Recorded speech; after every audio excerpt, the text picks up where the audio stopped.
বুখারী শরীফে এসেছে প্রতি রমজান মোবারকে হযরতে জিবরাইল আসতেন, হুজুরকে বলতেন, হুজুর আপনি তেলাওয়াত করেন আমি শুনি, যতটুক নাজিল হয়েছে পড়েন। হুজুর পড়তেন, জিবরাইল শুনতেন, আবার জিবরাইল পড়তেন, হুজুর শুনতেন। এমনি করে করে যে বছর হুজুর ইন্তেকাল করবেন, হুজুরের জীবনের শেষ রমজান মোবারকে কোরআন নাজিল পরিপূর্ণ হয়ে গেছে। হযরতে জিবরাইল বলেন, হুজুর কোরআন তো নাজিল তামাম হয়ে গিয়েছে, এবার আপনি পুরা কোরআন পড়ে আমারে শোনান। হযরতে রাসূল পুরাটা পড়ে 30 পারা পড়ে শোনায় দিলেন, জিবরাইল শুনলেন। এবার জিবরাইল বলেন, হুজুর আমি তেলাওয়াত করতেছি আপনি শোনেন। হযরতে জিবরাইল 30 পারা পড়লেন, হুজুর শুনলেন। আবার হযরত জিবরাইল বলেন, হুজুর এবার আবার আপনি পড়েন। হুজুর পড়লেন, জিবরাইল শুনলেন, আবার জিবরাইল পড়লেন, হুজুর শুনলেন। তার মানে হলো হুজুর যে বছর ইন্তেকাল করলেন ওই বছরের রমজান মোবারকে হযরত জিবরাইল 2 বার পড়েছেন, হুজুর শুনেছেন, আর হুজুর 2 বার পড়েছেন, জিবরাইল শুনেছেন, যাতে করে একটা জের জবর, একটা আয়াত, একটা সেমিকোলন যেন বাদ না পড়ে যায়। শাহরু রমাদানাল্লাযী উনজিলা ফীহিল কুরআন, রমজানের পবিত্র মাসে আমি অবতীর্ণ হয়েছি। সুবহানাল্লাহ। যদি প্রশ্ন করা হয় রমজানে তো আসছো, কিন্তু প্রথম নাজিল হয়েছিল কোন সময়? ওটা কি দিন ছিল না রাত ছিল? কোরআন তার জবাবে বলে, ইন্না আনজালনাহু ফি লাইলাতিল কদর, কদরের পবিত্র রাতে আমি এই পৃথিবীতে আমার আগমন ঘটেছিল। যদি প্রশ্ন করা হয় বুঝলাম সবই, কেন নাজিল হয়েছে তুমি? এই পৃথিবীতে তোমার আসার উদ্দেশ্য কি? মূল কাজটা কি? এই প্রশ্ন যদি করা হয়, কোরআনে কারীম তার জবাবে বলে, শোনো কেন এসেছি। লিতুখরিজান নাসা মিনাজ যুলুমাতি ইলান নূর, আমার মিশন হচ্ছে গোটা বিশ্ব মানবতাকে পুঞ্জীভূত জমাট বাঁধা অন্ধকারের ভেতর থেকে টেনে বের করে আলোর সন্ধান দিতে, আলোর দিকে আনার জন্য আমি কোরআন নাজিল হয়েছি। আল্লাহ পাক আমাদের জন্য একটি পবিত্র মাস আমাদেরকে দিচ্ছেন, দান করেছেন, যে মাসটির নাম হচ্ছে রমাদান। রমাদান হচ্ছে রামদুন, রা মিম দত, রাম ধাতু থেকে উৎপত্তি, এর অর্থ হচ্ছে জ্বালানো, পুড়িয়ে দেওয়া, ভস্ম করে দেওয়া। রমাদান, রমজান মুবারকে যারা নাকি সিয়াম সাধনা করে, আত্মত্যাগ করে, অর্থাৎ তিতিক্ষা, ত্যাগ এবং তিতিক্ষা করে, রমজান মুবারকে আল্লাহ পাক যেভাবে রোজা চান ওইভাবে যারা রোজা রাখে, তাদের সমস্ত গুনাহ সমূহকে আগুন যেমন আবর্জনাকে জ্বালিয়ে দেয়, রোজা যদি সঠিকভাবে কারো হয় তাহলে তার গুনাহগুলিকে এইভাবে জ্বালিয়ে ভস্ম করে দেয়। সুবহানাল্লাহ বিহামদিহি। এই রমজান আমাদের সামনে। আমি আমার আলোচনার শুরুতে আমি আপনাদের খেদমতে আরজ করতে চাই যে মাসটির মধ্যে আমরা প্রবেশ করতে যাচ্ছি, দুটি জিনিস আমাদের সামনে এখন। একটি হচ্ছে আমরা মাহে রমজানকে ইস্তেকবাল করতে যাচ্ছি, মাহে রমজান আমাদের সামনে। দোয়া করে নেই যে আল্লাহ পাক এই পবিত্র রমজানের সম্মান করার মতো তৌফিক আমাদেরকে দান করো, আর যেভাবে রোজা রাখলে পরে তুমি খুশি হও সেইভাবে আমাদেরকে রোজা রাখার তৌফিক দান করো, বলি আমিন। এটি হচ্ছে সর্বশ্রেষ্ঠ মাস আল্লাহ পাক মুসলমানদের জন্য দান করেছেন। আবারও বলি আলহামদুলিল্লাহ। কোরআন শরীফের মধ্যে আল্লাহ সমস্ত ইবাদতের কথা বলেছেন, কিন্তু ডিটেইলস আলোচনা করেন নাই।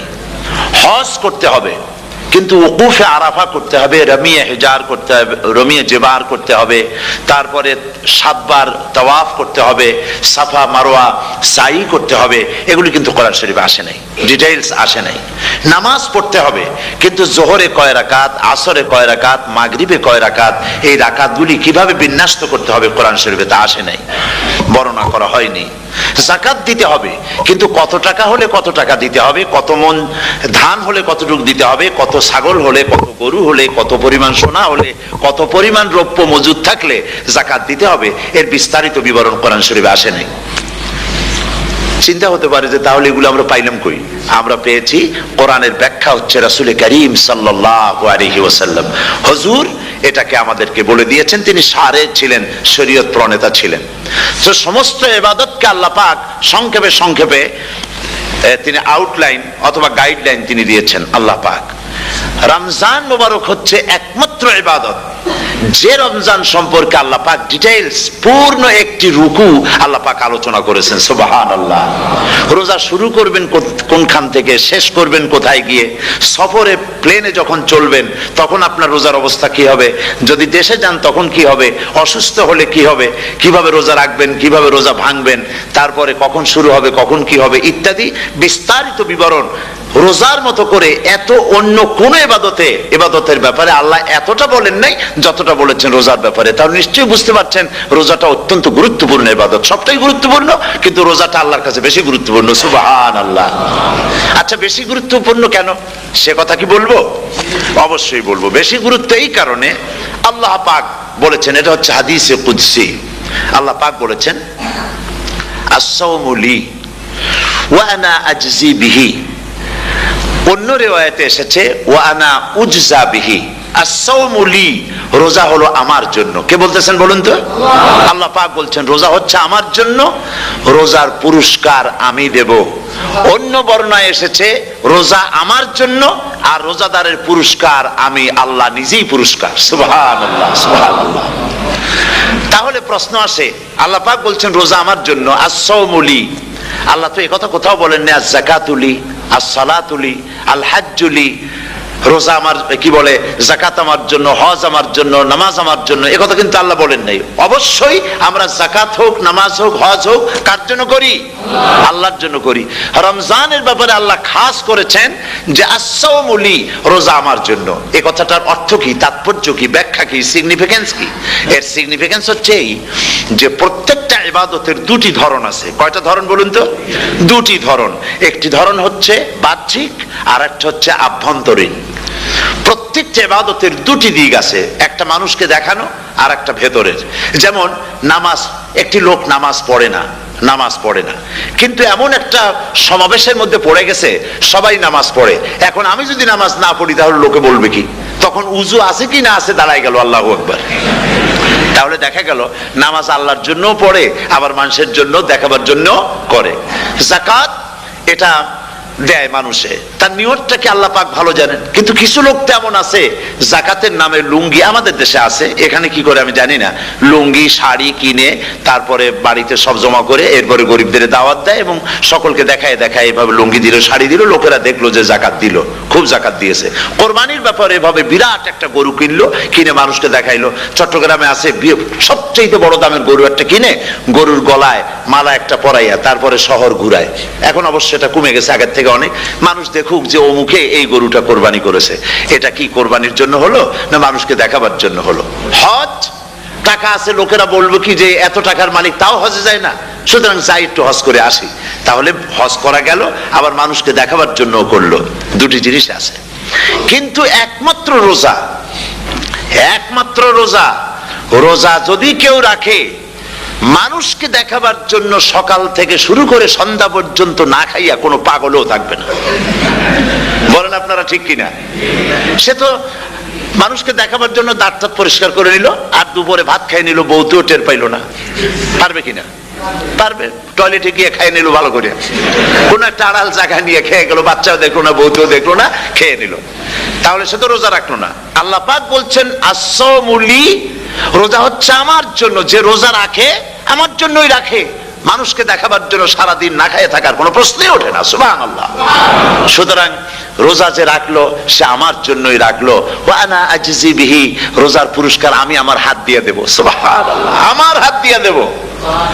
ম্যানেজার যদি বলে এই কাজগুলি করলে পরে বেতন, নির্ধারিত বেতন পাবা, আর এইটা যদি করো তাহলে বেতনটা আমি দেবো আমার হাত দিয়া, তাহলে এমপ্লয় যারা তারা বুঝতেই পারবে যে মালিক যখন নিজেই দেবে তাহলে ম্যানেজারের মতো দেবে না, মালিক মালিকের মতোই বড় করে দেবে।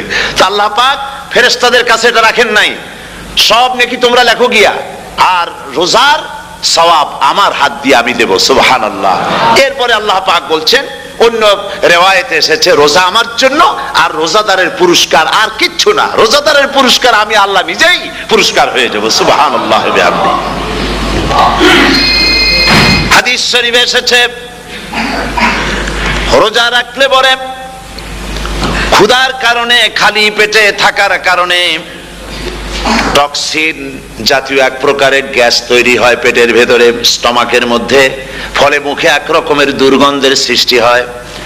নবীজি বলেছেন রোজাদারের মুখের থেকে যে গন্ধ বের হয়, আল্লাহ পাকের কাছে রোজাদারের মুখের গন্ধ মিস্ক আম্বারের চাইতে বেশি পবিত্র। আপনার মুখের গন্ধটাও আল্লাহর কাছে পবিত্র। রোজাদারের জন্য, রোজাদারদের জন্য জান্নাতের একটি দরওয়াজা খাস করে রাখা হয়েছে, যার নাম রায়্যান।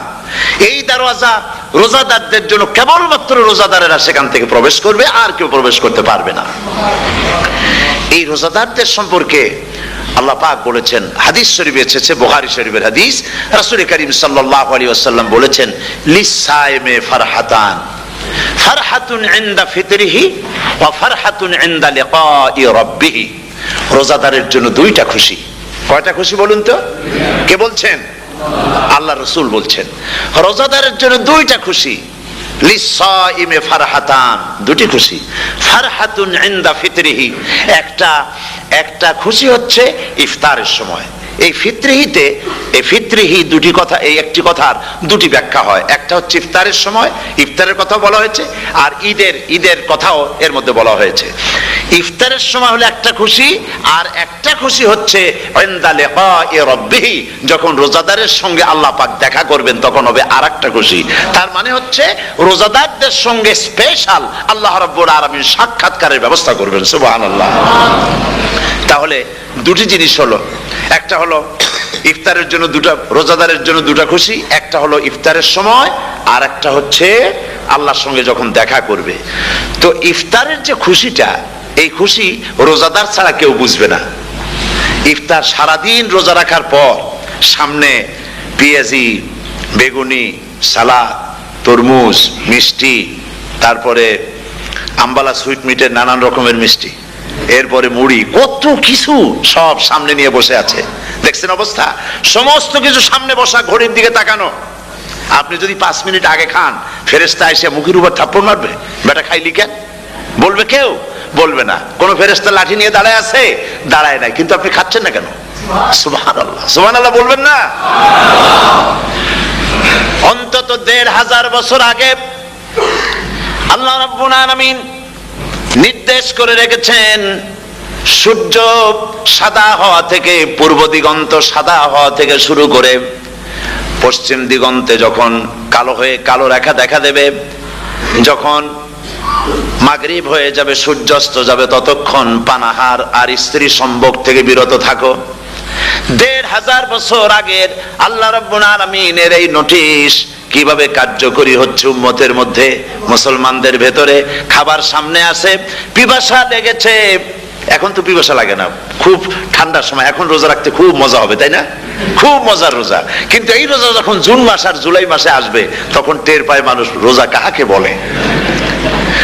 প্রচন্ড পিপাসা, সামনে সব খাবার পড়ে আছে, একটা খাবারের দিকে রোজাদারের হাত যায় না, ঘড়ির দিকে তাকায় আর চুপ করে বসে বসে আল্লাহর জিকির করতে থাকে। আল্লাহ কয়, ফেরেশতারা দেখ, এই বান্দা বানাইতে নিষেধ করছিলি। সুবহানাল্লাহ। আল্লাহ খুশি হয়ে যান। রোজাদার অপেক্ষা করতে থাকে, ঠিক যখন কাটায় সময়টা এসে গেছে, তখন আল্লাহর নাম করে খুরমা দিয়ে, পানি দিয়ে ইফতার শুরু করে দিল। আল্লাহ পাক খুশি হয়ে গেলেন। এই যে ইফতার, সারাদিন রোজা রাখা ইফতার করায় যে মজা, রোজা রাখলো না এরকম লোকেরাও কিন্তু ইফতার করে না? পুরান ঢাকায় আছে, ঢাকার তো কয়েকটা এলাকা আছে, পুরান ঢাকার লোকেরা নাকি বলে যে, যারা রোজা রাখে না তারা বলে যে, রোজা না রাখে একরকম পাপ করছি, আর ইফতার না করে কবিরা গুনাহ করবো নাকি, ইফতার তো করাই লাগে। তো খুব মজা করে ইফতার করে তারা। তো সারাদিন রোজা রেখে পেঁয়াজি, ছোলা, বুট, মুড়ি খাওয়ায় যে মজা, সারাদিন ভাত খাইয়া তারপরে ইফতারের শরীক হওয়া, ছাগলে ঘাস খাইলে যেমন লাগে ওইরকম তার মুখে লাগে, এই মজা পাবে না। রোজাদারের যে মজা লাগে সেই মজা সে পাবে না।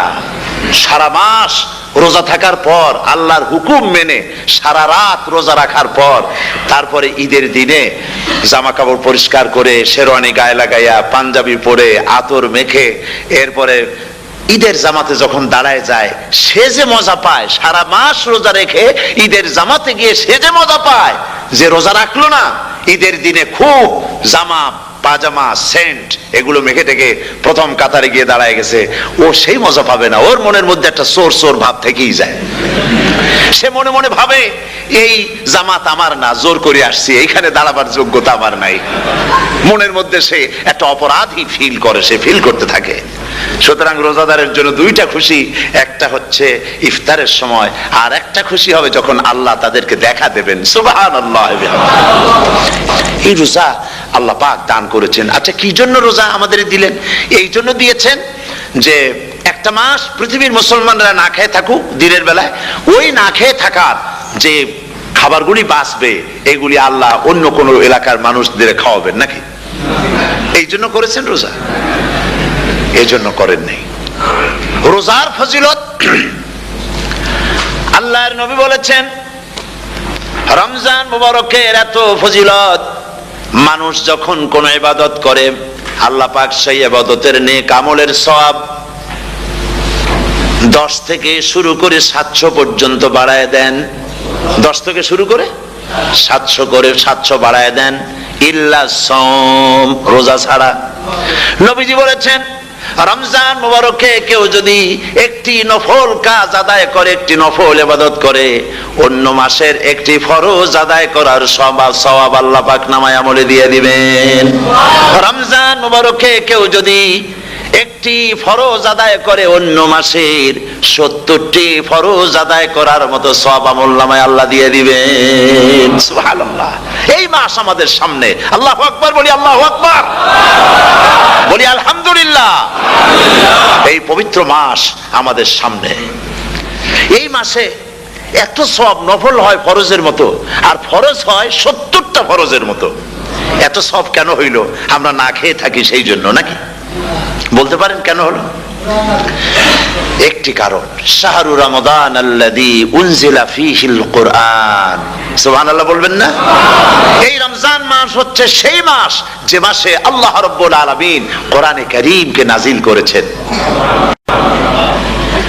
এই মাসের মধ্যে একটি রাত আছে, খায়রুম মিন আলফি শাহর, যে রাতটি 1000 মাসের চাইতে বেশি গুরুত্বপূর্ণ আল্লাহর কাছে। সুবহানাল্লাহ। একটি রাত 1000 মাসের চাইতে গুরুত্বপূর্ণ। 1000 মাস ক্যালকুলেটর দিয়ে হিসাব করলে দেখা যায় যে 1000 মাসে 83 বছর 4 মাস হয়। তাহলে তার অর্থ কি এই যে একটানা 83 বছর 4 মাস ইবাদত করলে যে সওয়াব হবে, এই রাত্রে ইবাদত করলে সেই সওয়াব হবে? হতে পারে, এরকম হতে পারে, কিন্তু ব্যাখ্যাটা কি? ব্যাখ্যাটা হচ্ছে এই, আরবিতে আলফুন শব্দ দিয়ে 1000 বোঝানো হয় না। আরবিতে যখন আলফুন বলা হয় তাহলে বোঝা যায় সংখ্যাধিক্য, বিপুল সংখ্যা, হাজার হাজার হাজার হাজার, থাউজেন্ডস এন্ড থাউজেন্ডস। এইটাকে বোঝাবার জন্য আরবিতে ব্যবহার করা হয় আলফুন, হাজার হাজার। তাহলে আল্লাহ কি বুঝাতে চাচ্ছেন? আল্লাহ রাব্বুল আলামিন তিনি আয়াত দ্বারা বুঝাতে চান, এর ব্যাখ্যা হচ্ছে এই পৃথিবীর মানবতার কল্যাণের জন্য, এই পৃথিবীর মানুষের ভালাইয়ের জন্য, মঙ্গলের জন্য হাজার হাজার মাস ধরে এই পৃথিবীর মানুষের যে কল্যাণ হয় নাই, এই রমজান মুবারকে একটা রাত আছে যেই রাতে আল্লাহ রাব্বুল আলামিন মানবতার সেই কল্যাণ করেছেন। সেই কল্যাণ কি দিয়ে করেছেন? শাহরু রমাদান আল্লাযী উনজিলা ফীহিল কোরআন, কোরআন নাজিল করে পৃথিবীর মানুষকে সেই কল্যাণ আল্লাহ দিয়েছেন। সুবহানাল্লাহ। বন্ধুগণ, কোরআন, কোরআন কি নিয়ামত আমাদের কাছে! সেই নিয়ামতকে আমরা চিনলাম না, আমরা বুঝতে পারলাম না কত বড় নিয়ামত আল্লাহ আমাদের দান করেছেন। এই কোরআন যেন আপনি শুনতে পারেন, পড়তে পারেন, বুঝতে পারেন, সেই জন্য আল্লাহ রাব্বুল আলামিন শরিয়াত কি সুন্দর ব্যবস্থা করেছে। কোরআন শোনার জন্য রমজান মুবারকে তারাবিহের নামাজের ব্যবস্থা করা হয়েছে। সুবহানাল্লাহ, সুবহানাল্লাহ। যারা সব সময় পড়তে পারেন না, কোরআন তেলাওয়াত জানেন না, অথবা সারা বছর এক খতম কোরআন শরীফ পড়া হয় না, শরিয়াত কি সুন্দর বিধান করলো যে আপনি যেন 30 পারা কোরআন শরীফ শুনতে পারেন। এই ব্যবস্থা তারাবিহের নামাজের মধ্যে শরিয়াত করে দিয়েছে। আলহামদুলিল্লাহ, আলহামদুলিল্লাহ। যাদের টাকা কড়ি আছে আমি তাদেরকে অনুরোধ করব, যদি পারেন তাহলে মেহেরবানি করে রমজান মুবারকে উমরা পালন করবেন। আমি উমরার নিয়ত করে এসেছি, ঢাকা থেকে উমরার নিয়ত করে এসেছি, আপনাদেরকে দেখে গেলাম, আর আমি এখান থেকে ডাইরেক্ট মদিনা মুনাওয়ারায় চলে যাব ইনশাআল্লাহ। লাইলাতুল কদর পর্যন্ত হারামাইনুশ শরীফাইনে কাটাতে চাই, নিয়ত করেছি। আপনারা দোয়া করুন আল্লাহ যেন কবুল করেন। কি মজা যখন আপনি হারামাইনুশ শরীফাইনে যখন তেলাওয়াত শুনবেন, আপনার কাছে মনে হবে যেন কোরআন শরীফ নাজিল হতেছে। সুবহানাল্লাহ। সেখানে তো নামাজের পরে হাত তুলে মোনাজাত করা হয় না, শুধুমাত্র রমজান মুবারকে বেতেরের নামাজের মধ্যে ইমাম সাহেব হাত তুলে মোনাজাত করেন। গত বছর রমজান মুবারকের লাইলাতুল কদরে আমি ছিলাম, গত কয়েক বছর ধরে আল্লাহ যাওয়ার তৌফিক দিয়েছেন দয়া করে। সেখানে লাইলাতুল কদরে পত্রিকাগুলি লিখেছে 30 লাখের উপরে লোক ছিল মক্কা শরীফের হারাম শরীফে, 30 লাখের উপরে। যখন তেলাওয়াত হচ্ছে, মোনাজাত করতেছেন ইমাম সাহেব কাঁপতেছেন, মোনাজাত করতেছেন, কাঁদতেছেন, আর গোটা হারাম জুড়ে কান্নার রোল পড়ে গিয়েছে। কিভাবে কাঁদতেছে! সারাদিন মানুষ রোজা রেখে তারপরে ইফতার করতে যখন বসে, আমি সেই জান্নাতের কথা কেমনে আপনাদের বুঝাবো? রসগোল্লা কেমন লাগে বক্তৃতা দিয়ে 6 ঘন্টা বক্তৃতা দিয়েও বোঝানো যাবে না। যদি মুখের মধ্যে ঢুকাইতে পারি তাহলে বুঝবেন যে মজাটা কি। এটা তো আমি বুঝাইতে পারবো না কি মজাটা লাগে। সারাদিন রোজা রাখার পর সমস্ত লক্ষ লক্ষ মুসল্লিরা বসে আছে মক্কা শরীফে, কাবা শরীফ সামনে, এখানে বসে আছে। রোজাদারের সামনে আছে জমজমের পানি আর মদিনা মুনাওয়ারার খুরমা, আল্লাহর ঘর সামনে। জান্নাতের থেকে আর কাকে বলে? সুবহানাল্লাহ। আর মসজিদে নববীর ভিতরে মদিনার আকর্ষণ কাশাস আলাদা। মদিনা শরীফের আপনাকে যদি পাইয়া যায় কোন আরব, কোন মাদানী, আপনারা ছাড়বি না, আদর করে পাশে বসাবে, তোমারে আমি এই জিনিস খাওয়াবো, এইটা দিয়ে ইফতার করাবো, আমার কাছ দিয়ে তুমি উঠতেই পারবে না, আপনাকে জোর করে বসায় দিবে। মসজিদে নববীতে রিয়াদুল জান্নাহ রাসূল করিম সাল্লাল্লাহু আলাইহি ওয়াসাল্লামের কবর শরীফের কাছে বসে আপনি ইফতার করতেছেন, কত বড় নসিব। সেই জন্য আমি বলি, হলিডে করার জন্য আমেরিকা, সিঙ্গাপুর, হাবিজাবি এই সমস্ত ঘুরে কোনো লাভ নাই। হলিডে করতে চান, রমজান মুবারকে চলে যান হারামাইনুশ শরীফাইন, মদিনা আল মুনাওয়ারা, মক্কা আল মুকাররমা। কপাল খুলে যাবে, জিন্দেগীর সমস্ত গুনাহ খাতা আল্লাহ পাক মাফ করে দিবেন। রাসূল করিম সাল্লাল্লাহু আলাইহি ওয়াসাল্লাম বলেছেন, রমজান মুবারকে যে উমরা করলো সেজন্য হজ আদায় করলো। সুবহানাল্লাহ। অন্য রিওয়ায়াতে এসেছে, যে ব্যক্তি রমজান মুবারকে উমরা করলো সেজন্য আমার সাথে হজ আদায় করলো। সুবহানাল্লাহ। তো বলতেছিলাম যে কোরআনে কারীম হচ্ছে একটি বিরাট নিয়ামত। এই নিয়ামত শোনানো হয় রমজান মুবারকে। আমি এবার এসে খুব খুশি হলাম একথা শুনে যে ইস্ট লন্ডন মসজিদ তারা একটা ব্যবস্থা করেছে, সুন্দর একটা রেডিও তারা আবিষ্কার করেছে। না কি করছেন আপনারা? ট্রান্সমিটার তৈরি করেছেন। ওনারা ওখানে রেডিও বিক্রি করেন। আপনারা বহুটা খরচ করেছেন, তারা হাজার হাজার পাউন্ড খরচ করে টাওয়ার বানিয়েছেন এবং একটা ফ্রিকোয়েন্সি তারা নিজেরা নিয়েছেন, আর রেডিওগুলি 125 পাউন্ড করে ওনারা দিচ্ছেন খরচ হিসেবে। এইটা যারা নিয়ে যায় ঘরের মধ্যে বসে তারাবিহের তেলাওয়াত তারা শুনতে পাবেন। মহিলারা অনেক সময় আসতে পারেন না, মহিলারা ঘরে বসে শুনতে পারবেন।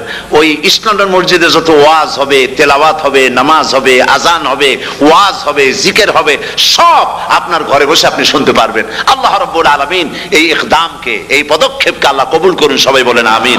এবং প্রত্যেকের ঘরে ঘরে এই রেডিও পৌঁছে যাক, আমরা বলি আমিন। আল্লাহ যেন কবুল করেন। আপনি ঘরে বসে মসজিদের সমস্ত প্রোগ্রাম পেতে পারবেন। আর কি সুন্দর, সেখানে যিনি তেলাওয়াত করেন, আজান দেন, আলহামদুলিল্লাহ, তার আজান শুনলে পরে তো মনে হয় যে আমি মক্কা শরীফে চলে গেছি, মদিনায় চলে গেছি। আর তেলাওয়াত কত সুন্দর, আলহামদুলিল্লাহ। আল্লাহ তার প্রতি রহম করুন, আমরা বলি আমিন। সুতরাং বলতেছিলাম যে এই পবিত্র রমজানুল মুবারক, এটি কি জিনিসটা, কি জিনিসটা বুঝাবার জন্য আমি বলি, যেমন এই ঘড়িটা এটা কেনার পর 2-1 বছর পর এটা ফাস্ট হয় অথবা কি হয়, স্লো হয়ে যায়। তখন এটাকে সারার জন্য আমরা হসপিটালে দেই। হসপিটাল মানে লন্ডন হসপিটাল না, ঘড়িরও হসপিটাল আছে। তো ঘড়ির হসপিটালে দিলাম, ওরা এটাকে দেখে শুনে ওয়াইলিং করে টরে দিল ঠিক মতো।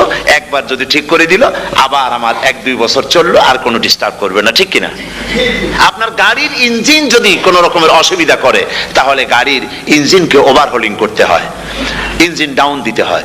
একবার যদি ইঞ্জিন ডাউন দিলেন, ওভারহোলিং করলেন, তাহলে আপনার এই গাড়ি 5-6 বছরের জন্য আর হাত দিতে হবে না। এই কথাগুলি বুঝতে পারছেন কিনা?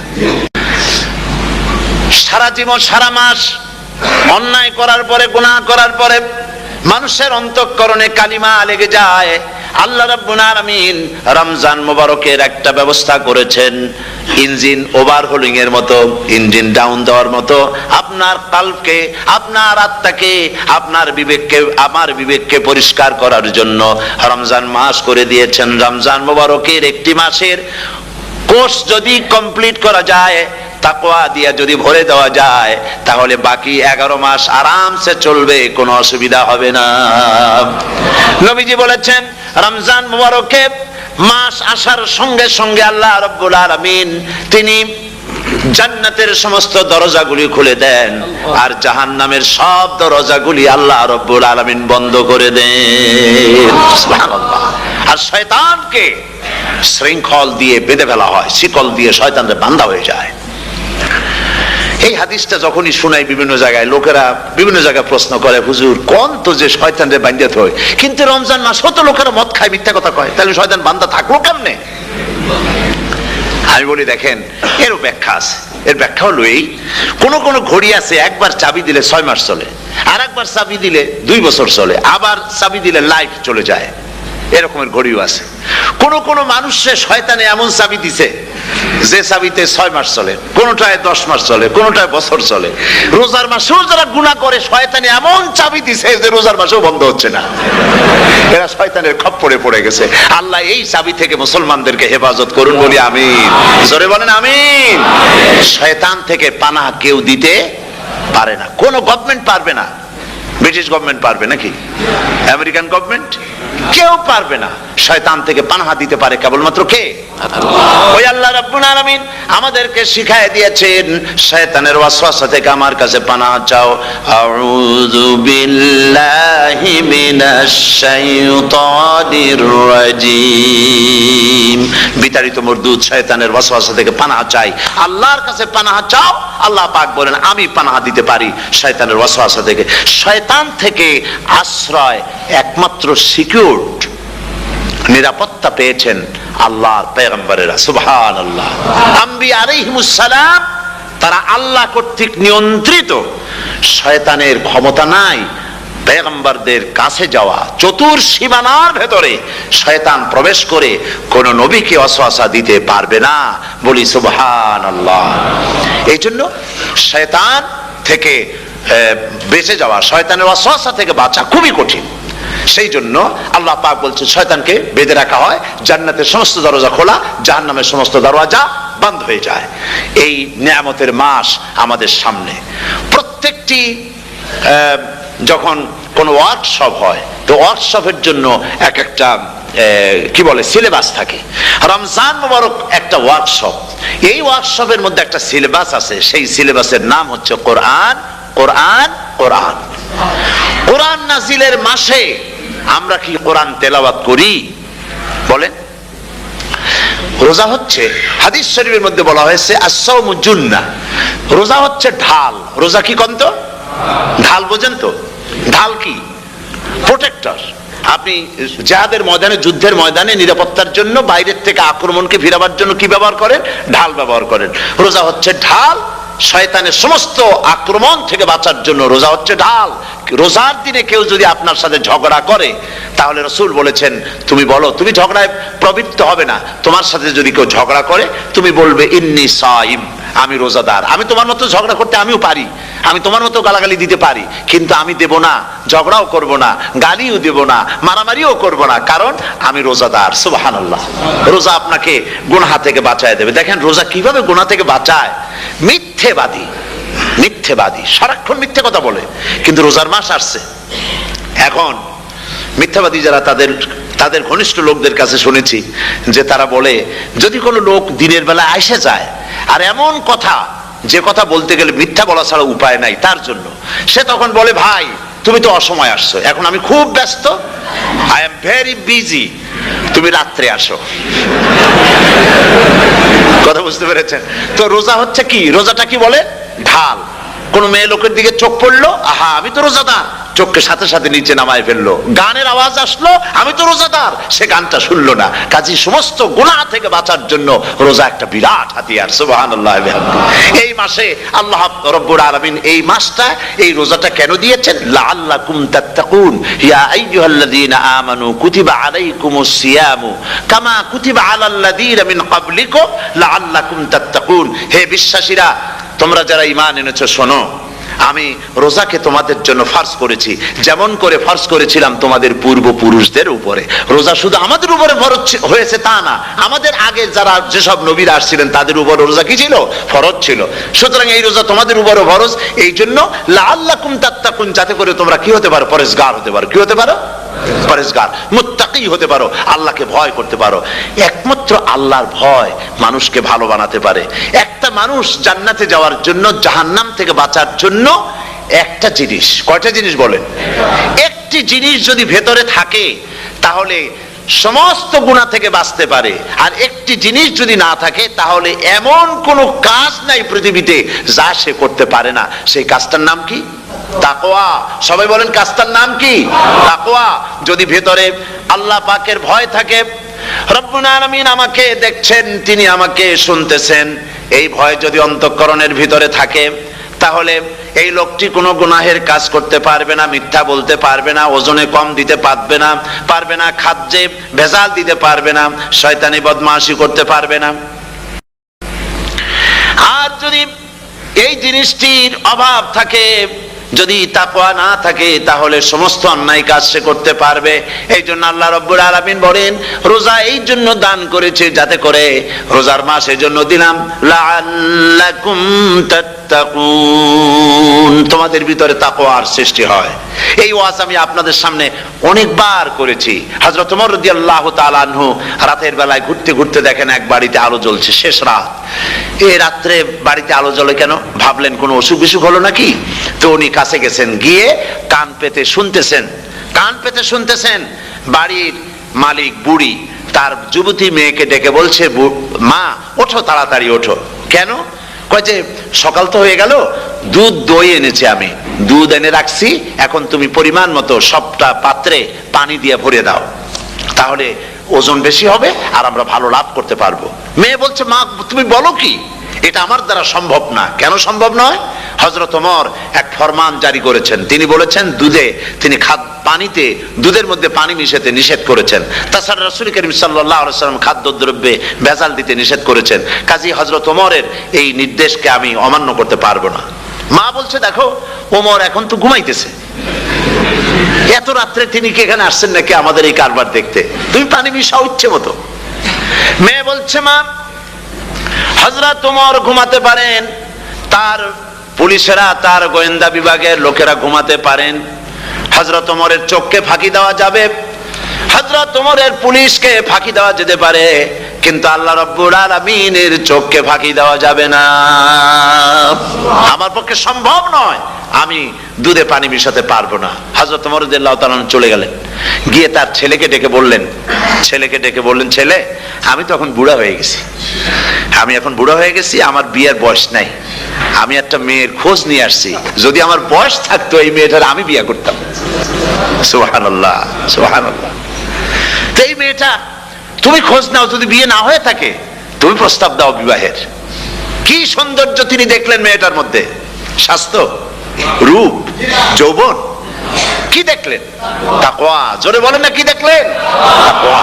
এই তাকওয়া তিনি দেখলেন। এই তাকওয়ার উপরে ভিত্তি করে আমিরুল মুমিনিন, অর্থাৎ পৃথিবীর প্রেসিডেন্ট, খলিফাতুল মুসলিমিন, আমিরুল মুমিনিন হযরত ওমর তার ছেলের জন্য পুত্রবধূ করে তাকে ঘরে নিয়ে আসলেন। সুবহানাল্লাহ।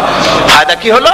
ফায়দা এই হলো, এই মেয়ের গর্ভে যে মেয়ে হলো, সেই মেয়ের গর্ভে ফারুকে সানি হযরত ওমর ইবনে আব্দুল আজিজ রাহমাতুল্লাহ আলাইহির মতো ফারুকে সানি আল্লাহ দান করে দিলেন। সুবহানাল্লাহ ওয়া বিহামদি। এটা নাম হচ্ছে তাকওয়া। এই তাকওয়ার ব্যাপারে হযরত ওমর রাদিয়াল্লাহু তাআলা আনহু তিনি হযরত কাব বিন উবাই রাদিয়াল্লাহু তাআলা আনহুকে জিজ্ঞেস করেছিলেন যে তাকওয়ার একটা ব্যাখ্যা আপনি কি আমাকে বলতে পারেন, তাকওয়ার ব্যাখ্যাটা কি? তিনি বললেন হ্যাঁ পারি। কি ব্যাখ্যা? তিনি বললেন যে দেখুন, তাকওয়ার ব্যাখ্যা হচ্ছে এই যে সংকীর্ণ একটি রাস্তা, সরু ন্যারো একটা রোড, এই ন্যারো রোডের দুই দিকে আছে কাঁটাযুক্ত লতা পাতা, এই কাঁটাযুক্ত লতা পাতার মধ্য দিয়ে এই সরু রাস্তা দিয়ে আপনি যখন যাবেন তো কিভাবে যাবেন? হযরত ওমর বললেন আমার জামা কাপড় এইভাবে খুব আটোসাটো করে আমরা যাব, যাতে করে গায়ের চামড়াও না ছেড়ে আমার জামাও যাতে না ছেড়ে যায়। হযরতে কাব বিন উবাই রাদিয়াল্লাহু তাআলা আনহু বলছেন এটার নামই হচ্ছে তাকওয়া। এটার নাম কি? তাকওয়া। এটার নাম হচ্ছে তাকওয়া। দুনিয়ার অসংখ্য পাপের ভেতর থেকে আপনি চলে যাবেন, পাপ যেন আপনাকে স্পর্শ করতে না পারে। এটার নাম তাকওয়া। বাইন মাছ নিশ্চয়ই খেয়েছেন আপনারা, না লন্ডনে পাওয়া যায় না? পাওয়া যায়। এই বাইন মাছ যারা খেয়েছেন আপনারা, আমি জানি না আপনারা জানেন কিনা বাইন মাছ কোথায় থাকে, পানিতে থাকে না কাদায় থাকে? মাশাআল্লাহ, বাইন মাছ থাকে কাদার মধ্যে। কিন্তু এই বাইন মাছ যারা ধরেছে তাদের মুখে শুনেছি আমি যে বাইন মাছ থাকে কাদায়, ওকে যখন ধরে টেনে বের করায় কাদার মধ্যে থেকে এক ফোঁটা কাদা ওর গায়ে নাই। এই কলুষিত সমাজ, পাপে ভরপুর, গ্রেট ব্রিটেন, আমেরিকা, পাশ্চাত্য, আমাদের দেশ, সর্বত্র পাপ আর পাপ। এই পাপের মধ্যে বাইন মাছ শুধু খাইয়েন না, ওর কাছ থেকে শিক্ষাও গ্রহণ করেন। ও যেমন কাদার মধ্যে থাকে, কাদা ওর গায়ে লাগে না, আপনিও এই সমাজের মধ্যে আপনি আপনার কাজ চালিয়ে যান, পাপ যেন আপনাকে স্পর্শ না করে। আল্লাহ যেন পাপের থেকে আমাদের বাঁচান। আমরা বলি আমিন, সবাই বলেন আমিন। এটার নাম হচ্ছে তাকওয়া। আর তাকওয়া লম্বা জামায় তাকওয়া হয় না, লম্বা দাড়িতে তাকওয়া হয় না, পাগড়ি একটা বানলেই তাকওয়া হয় না। রাসূলুল্লাহ সাল্লাল্লাহু আলাইহি ওয়াসাল্লাম বলছেন তাকওয়া হা হুনা, হা হুনা, হা হুনা, তিনবার বলেছেন, বুকের দিকে দেখায় বলেছেন তাকওয়া হা হুনা। তাকওয়া হচ্ছে এখানে। এর অর্থ এই নয় যে আমি দাড়িকে আমি ছোট করে দেখছি, জামাকে ছোট করে দেখছি, তা নয়। কিন্তু বলছি যে তাকওয়াটা হচ্ছে অন্তরের ভেতরে। এই অন্তরের ভেতর থেকেই এটার বহির প্রকাশ হতে হবে। আপনার কথায়, আপনার বলায়, আপনার ওঠায়, আপনার বসায়, আপনার চালচলনে, আপনার বিয়ে শাদীতে, আপনার ব্যবসা বাণিজ্যের সর্বত্র তাকওয়ার ছাপ প্রদর্শিত হতে হবে। তাহলেই আমার মধ্যে তাকওয়া এসেছে বলে প্রমাণ হবে। আর এটাই আল্লাহ পাক চান, রমজান মোবারকে তোমাদের মধ্যে তাকওয়া সৃষ্টি হোক। রোজা সম্পর্কে এই কথাগুলি আমি বলে নিলাম। প্রথম 10 দিন শুধু রহমত নাজিল হবে, দ্বিতীয় 10 দিনে আল্লাহ পাক শুধু মাফ করতে থাকবেন, আর তৃতীয় 10 দিনে আল্লাহ পাক জাহান্নাম থেকে মুক্ত করে দিবেন। সুবহানাল্লাহ। রমজানে মক্কা শরীফে, মদিনা শরীফে ছোট্ট একটা বাচ্চাও ঘুমায় না। অন্তত 5-7 বছর, 8-10 বছর বয়স হয়ে গেছে এরকম বাচ্চা সারা রাত্রে 1 সেকেন্ডের মধ্যে ঘুমায় না। সমস্ত লোক জাগে, ফজরের নামাজ পড়তে থেকে ঘুমায়, সব সমানে 2 হাতে নেকি কামাই করে। নেকি কামাইয়ের মৌসুমে বাহার। রমজান হচ্ছে নেকি কামাইয়ের বসন্তকাল। আপনারা যেন খবরদার মিস করবেন না, মিস করবেন না, খবরদার। এই মাসটা পুরাপুরি কাজে লাগাবার জন্য মায়েরা, আমার মায়েরা, বোনেরা, মেহেরবানি করে এই মাসটা কাজে লাগাবেন। গীবত গাইবেন না, রাগারাগি করবেন না, ঝগড়াঝাটি করবেন না, মিথ্যা কথা বলবেন না, তেলাওয়াত, জিকির, আজগার। আর পুরুষেরাও এই জিকির আজগারের মধ্যে, মানুষকে ভালো কাজের আদেশ করার মধ্যে যা আজকে আল্লাহ আমার দিয়ে বলাইলেন, এই কাজগুলি আমি এবং আপনারা সবাই যেন আমল করতে পারি। আল্লাহ তৌফিক দান করুন। আপনারা এই মোনাজাতের পরে যে যে এলাকায় গিয়ে জামাতে এশার নামাজটা আদায় করবেন, এখানে নামাজের কোনো ব্যবস্থা করা যায় নাই বলে আমরা দুঃখ প্রকাশ করছি। পাশে যেখানে মসজিদ পান, জামাতে এশার নামাজটা খবরদার আদায় করে নেবেন, নামাজ ছেড়ে দেবেন না। 5 ওয়াক্ত নামাজ সঠিকভাবে আদায় করবেন। আর মদের ব্যবসা যাদের আছে, মদের ব্যবসা ছেড়ে দেবেন। আর মদের চাকরি যারা করেন, সেখান থেকে চাকরি উঠাইয়া কোনো ভালো জায়গায় চাকরি করার জন্য চেষ্টা করবেন। জেনা, ব্যভিচার, নাচ, গান ইত্যাদি, তাস, পাশা, জুয়া, অন্যায় কাজে যাব না। আল্লাহ যেন কবুল করেন, বলেন আমিন। বলেন সবাই আমিন। এটাই কাজ। শিরক এবং বেদাতের বাড়ির কাছেও আমরা কেউ যাব না। এই তওবা করে খাঁটি মুসলমান হইতে হবে। আমরা কতদিন বাঁচবো জানি না। আল্লাহ পাক যেন আমাদেরকে ঈমানের সাথে রাখেন। যাদের মুখে দাড়ি নাই, আল্লাহ পাক তাদের মুখে দাড়ি লাগায় দিক, বলি আমিন। আপনারা চেষ্টা করেন, চেষ্টা করেন রসুলের এই সুন্নতটা আমল করার জন্য। যেহেতু আমরা মারা যাব, চিরদিন বাঁচবো না, তো আল্লাহ রসুলের কাছে কেমনে আমরা আমাদের চেহারা দেখাবো? জামায়, দাড়িতে, টুপিতে, পর্দায়, মেয়ে লোকদের পর্দা করার মধ্যে, সবটার মধ্যে রসুল্লাহর সুন্নত যেন আমরা আমল করতে পারি। আল্লাহ যেন তৌফিক দেন। হুজুর বলেছেন, হুজুর তো কোন কলেজে পড়েন নাই। কি বলেন, কলেজে পড়েছেন? কোন কলেজে মাদ্রাসায় পড়াশোনা করেন নাই, অথচ আল্লাহর নবী বলেছেন ইন্নামা বুইস্তু মুআল্লিমান, আমি শিক্ষক হিসাবে দুনিয়ার বুকে প্রেরিত হয়েছি। লেখাপড়া কোথাও করেন নাই, অথচ হুজুর বলছেন আমি শিক্ষক। অর্থাৎ গোটা পৃথিবীর সর্বকালে সর্বযুগের মহান শিক্ষক হচ্ছেন মুহাম্মদ রাসূলুল্লাহ সাল্লাল্লাহু আলাইহি ওয়াসাল্লাম। শিক্ষা তার মধ্যে পরিপূর্ণ ছিল, আল্লাহ তাকে শিখিয়েছেন, সব কথা তিনি বলেছেন, জ্ঞানের কোনো অভাব তার কাছে ছিল না। তবে হ্যাঁ, অনেকে বলে যে মুহাম্মদ সাল্লাল্লাহু আলাইহি ওয়াসাল্লাম হচ্ছেন সেই পুরানা মধ্যযুগীয় ব্যাপার স্যাপার। ওই মধ্যযুগীয় কোনো কথা আজকের যুগে চলতে পারে না, এটা হলো জ্ঞান বিজ্ঞানের যুগ। আমরা কিছু মঙ্গল গ্রহে যাব করতেছি, চাঁদ দখল করে ফেলেছি, সেই কবে চাঁদে পতাকা উড়ায় ফেলেছি, বাড়িঘর বানাবার জন্য ইট সিমেন্ট রড সবকিছু পাঠাবার ব্যবস্থা হচ্ছে চাঁদে। আর মঙ্গল গ্রহে তো আমরা যাব করছি। মুহাম্মদ সাল্লাল্লাহু আলাইহি ওয়াসাল্লাম কি চাঁদে নেমেছেন কখনো? এগুলি বেকুবদের প্রশ্ন। কাদের প্রশ্ন? বেকুবদের প্রশ্ন। আর মিয়া, তোমার বিজ্ঞান তো গেছে শুধু চাঁদে। চাঁদ কত দূর? মাত্র 2,32,000 মাইল দূরে। চাঁদ মাত্র 2,32,000 মাইল দূরে একটি উপগ্রহ মাত্র। পৃথিবীর সবচাইতে নিকটতম প্রতিবেশী, নিকটতম উপগ্রহ হচ্ছে চাঁদ। দৃষ্টান্ত দিতে গিয়ে আমি ওই ছোট্ট স্টোরিটি বুঝাবার জন্য মানুষের সামনে বলি। একবার এক স্বামী আর স্ত্রী দুজনে ঝগড়া লেগেছে, স্বামী স্ত্রীর ঝগড়ায় বেচারা স্বামী দুর্বল হয়ে গেছে, স্বামীর স্ত্রীর সামনে আর পেরে উঠছে না পারিয়া শেষ পর্যন্ত বলল, ঠিক আছে, তোমার মতো দাজ্জাল মার্কা বউর সাথে আমি আর থাকবো না, আমি চললাম, আমি এবার বিদেশেই চলে যাব, দেশেই থাকবো না। স্ত্রী কিছু বলতেছে না।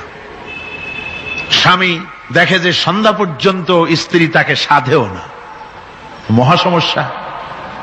বলেও বেচারা মুসিবতে পড়েছে, প্রেস্টিজ কনসার্ন হয়েছে, ইজ্জতের ব্যাপার। শেষ পর্যন্ত জায়নামাজ বালিশ টালিশ পেছাইয়া বিদেশের উদ্দেশ্যে নিজেকে তৈরি করে বারান্দায় নেমে বলল যে মাগরিবের রক্ত যখন হয়েই গেল, মাগরিবটা পড়ে নেই। মাগরিব পড়েছে, দোয়া তাসবিহ ইত্যাদি পড়ছে, দেখেনি স্ত্রীর পক্ষ থেকে কোনো কি দাওয়াত আসে যে আপনার যাইয়া কাম নাই। তো স্ত্রী বেচারিও বুঝে ফেলেছে তার স্বামীর দৌরত্ব কত দূর, সেই জন্য সেও আর কিছু ক্ষয় ঠয় না। এশা রক্ত যখন হয়ে গেছে তখন বিড়বিড় করে স্বামী বেচারা বলছে, মানুষ নাকাউয়ার জাত, সন্ধ্যার আগে ছিলাম কোথায় আর এখন আসলাম কোথায়। বউ ঘরে বসে কয় যে বুঝছি, আর যাওয়া লাগবে না বিদেশে। ঘরের থেকে বারান্দায় নামি তুমি বলো মানুষ না কাউয়ের জাত, সন্ধ্যায় ছিলা কোথায়, এখন নামছো কোথায়। তোমার আর বিদেশে যায় কাম নাই, তুমি ঘরে এসে মশারির মধ্যে ঢোকো। বুঝলেন?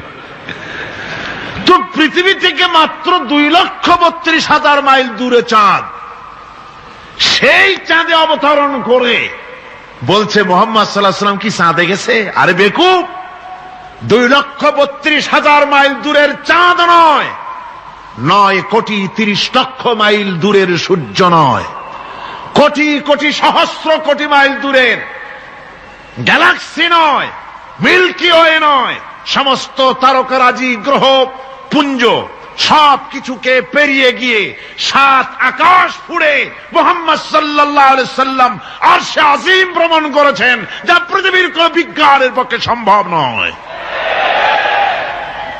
সুতরাং মুহাম্মদ সাল্লাল্লাহু আলাইহি সাল্লাম সর্বকালের সর্বযুগের সব ব্যাপারে শ্রেষ্ঠ মহান ব্যক্তিত্ব। এরপরে আল্লাহ রাব্বুল আলামিন বলছেন, وَخَلَقْنَاكُمْ أَزْوَاجًا, আমি তোমাদের নারী এবং পুরুষের জোড়া পয়দা করেছি। অর্থাৎ এই পৃথিবীতে আল্লাহ রাব্বুল আলামিন মানুষের একটি সেক্স পয়দা করেন নাই, দুটি প্রকার করেছেন, একটি হচ্ছে নারী আর একটি পুরুষ। এই নারী আর পুরুষ আল্লাহ পাকের এটি একটি বিরাট কুদরত। এই নারী এবং পুরুষ সৃষ্টি করে পরস্পরের প্রতি আল্লাহ আকর্ষণ সৃষ্টি করেছেন। দুজনের একের প্রতি অপরের আকর্ষণ আল্লাহ পাক নিজেই সৃষ্টি করে দিয়েছেন। ومن آياته أن خلق لكم من أنفسكم أزواجا لتسكنوا إليها وجعل بينكم مودة ورحمة। আমার অনেক নিদর্শনাবলীর মধ্যে এটিও একটি নিদর্শন যে আমি তোমাদের থেকে তোমাদের স্ত্রীদেরকে তোমাদের জোড়া পয়দা করেছি। আর কি করেছি, কেন করেছি? লিতাসকুনু ইলাইহা, যাতে করে তোমরা পরস্পর পরস্পরের কাছ থেকে শান্তি, প্রীতি, প্রেম, ভালোবাসা, মহব্বত লাভ করতে পারো। এটা আমার নিদর্শন একটি। কিরকম নিদর্শন?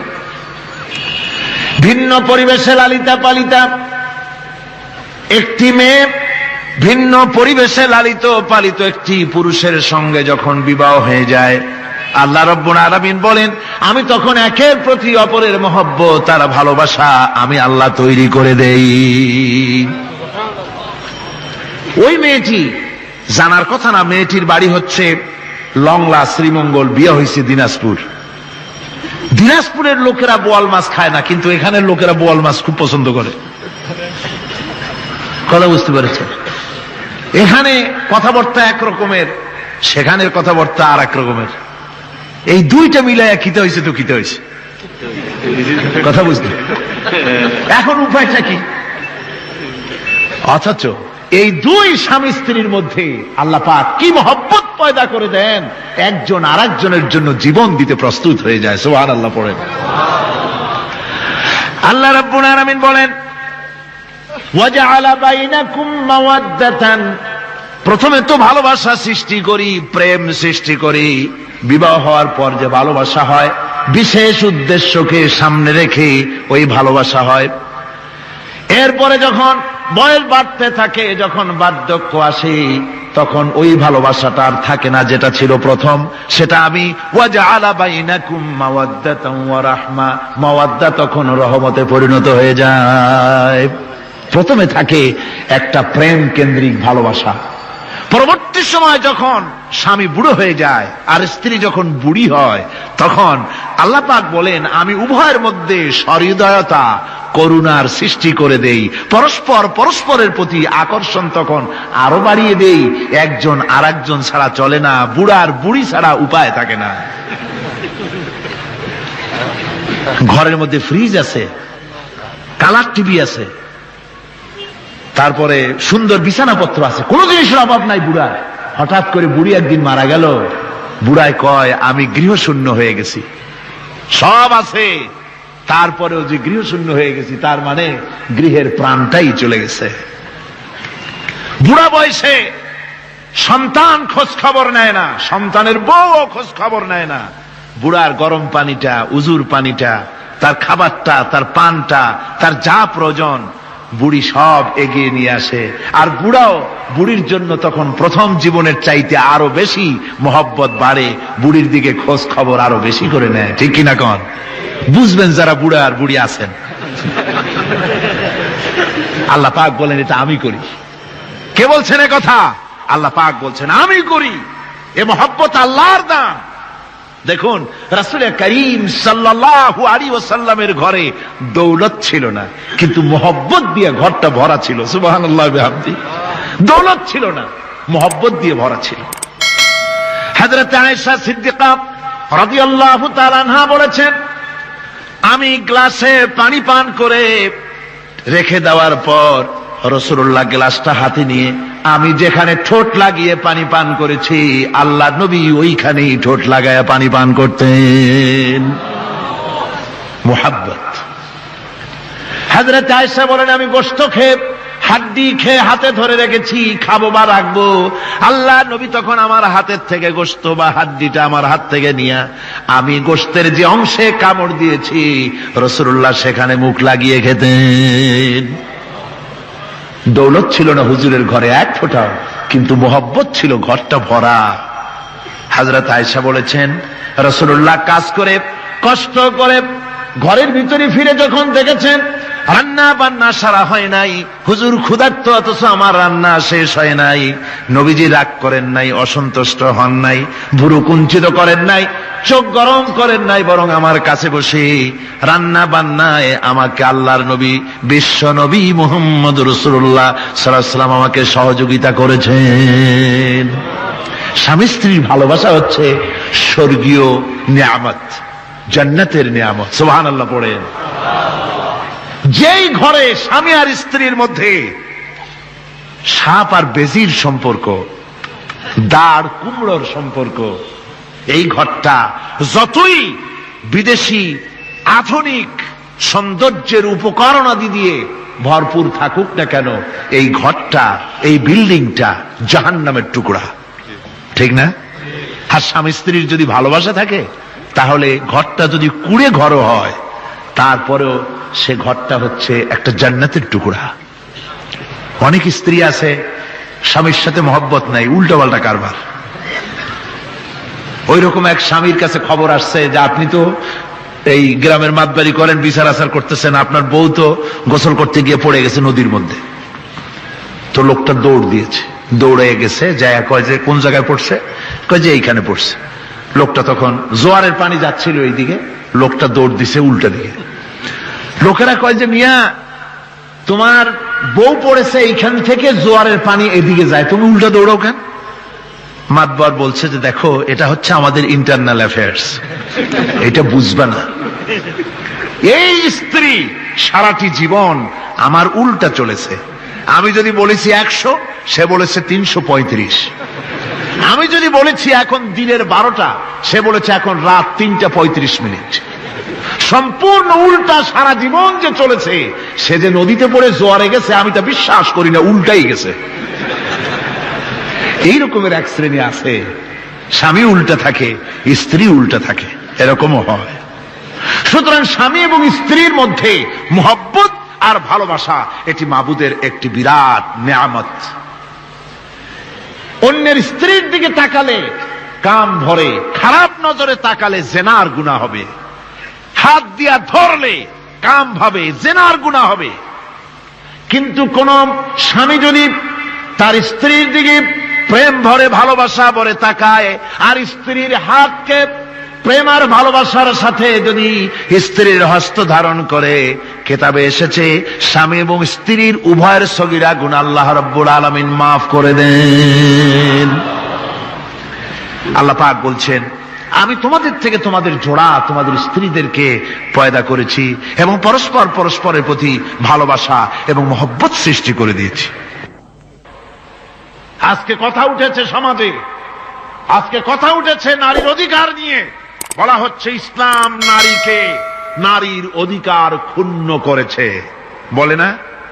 বলে কিনা বলেন? আমাদের দেশে এই জন্য নারী পক্ষ, নারী সমাজ, নারী আন্দোলন পরিষদ, তারপরে এরকম অনেক আন্দোলন তারা বানিয়েছে। আর পত্র পত্রিকায় নানান রকমের ইসলাম সম্পর্কে তারা লিখছে। একটা পত্রিকা আজকে সকালে আমাকে একজন দিল, তার মধ্যে লিখেছে, হাদিসের বরাত দিয়েছে, তার মধ্যে লিখছে যে রাসূলুল্লাহ বলেছেন পৃথিবীর সব কিছু হচ্ছে ভোগের সামগ্রী, সেই ভোগের মধ্যে উত্তম ভোগের সামগ্রী হচ্ছে নারী। নাউযুবিল্লাহি মিন যালিক, এমন কথা রাসূলুল্লাহ বলেন নাই। হাদিসের নাম দিয়া তারপরে হুজুর যা বলেন নাই সেই সব কথা বলে বলে নারীদেরকে ইসলামের প্রতি বীতশ্রদ্ধ করাবার জন্য চেষ্টা চালানো হচ্ছে। অথচ নারীদের ব্যাপারে মুহাম্মদ সাল্লাল্লাহু আলাইহি ওয়াসাল্লাম সবচাইতে উত্তম কথা বলেছেন। এত সুন্দর কথা পৃথিবীতে আর কেউ বলে নাই, আর কেউ বলে নাই। নারী আজ অধঃপাতিতা, নির্যাতিতা। এই নির্যাতন থেকে, অধঃপতন থেকে নারীকে কে রক্ষা করতে পারে? ইসলাম। জোরে বলেন, কে পারে? কেবলমাত্র ইসলাম পারে, আর কেউ পারে না। নারী যখন তাদেরকে মেয়ে হয়েছে শোনা মাত্র তার বাপ তাকে মাটির নিচে পুঁতে রাখত, আছাড় মেরে মেরে ফেলে দিত।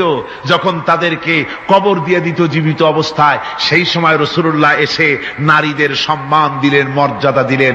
রাসূলুল্লাহ বললেন, আমার কাছে 3টা জিনিস প্রিয়, একটি হচ্ছে নামাজ, একটি হচ্ছে সুগন্ধি, আর একটা হচ্ছে স্ত্রী। নারীর যখন কোনো মর্যাদা নাই, তখন নারীর মর্যাদা হুজুর দিলেন। যখন কন্যা সন্তান হওয়া আভিজাত্যের বিপরীত, কন্যা সন্তান হওয়া পুরুষের জন্য একটা অপমানকর। এখন আমাদের সমাজেও আছে, স্ত্রী গর্ভবতী হয়েছে, বন্ধুদের কাছে বলে ফেলেছে আগেই, সন্তান হয়ে গেছে, কিন্তু কোনো খোঁজ খবর নাই। বন্ধুরা একদিন হঠাৎ জিজ্ঞেস করে, তোমার স্ত্রী গর্ভবতী হয়েছে, তারপরে তা তো অনেক দিনের কথা, কি হইল তা তো বললা না। কয় যে আশা তো করছিলাম হবে ছেলে, কিন্তু হয়েছে মেয়ে, সেই জন্য আর টেলিফোন করা খবর দেওয়া জরুরত বোধ করি নেই। আছে না এমন? আছে। আবার বারবার মেয়ে হয় বলে আমাদের দেশে তালাকের ঘটনা পর্যন্ত আছে। বারবার মেয়ে হয়, ছেলে হয় না মোটেও, তালাক দিয়ে দেয়। আচ্ছা, ওই মেয়েটারই, ওই স্ত্রীরই যদি এখানে হাত থাকে ছেলে বা মেয়ে হওয়ার ব্যাপারে, মানুষের যদি হাত থাকে, তাহলে দায়ী শুধু স্ত্রী হতে যাবে কেন? পুরুষ তুমিও তো দায়ী তাহলে। আসলে ছেলে এবং মেয়ে হওয়ার জন্য স্বামী এবং স্ত্রী কেউ দায়ী নয়, ব্যাপারটি আল্লাহ। ব্যাপারটি কার? আল্লাহ রাব্বুল আলামিন বলেছেন, আমি যাকে খুশি কন্যা দান করি, যাকে খুশি শুধু ছেলে দান করি, যাকে খুশি তারে ছেলেও দেই মেয়েও দেই, আর যাকে খুশি আমি কিছুই দেই না। এ সবটাই আমার হাত।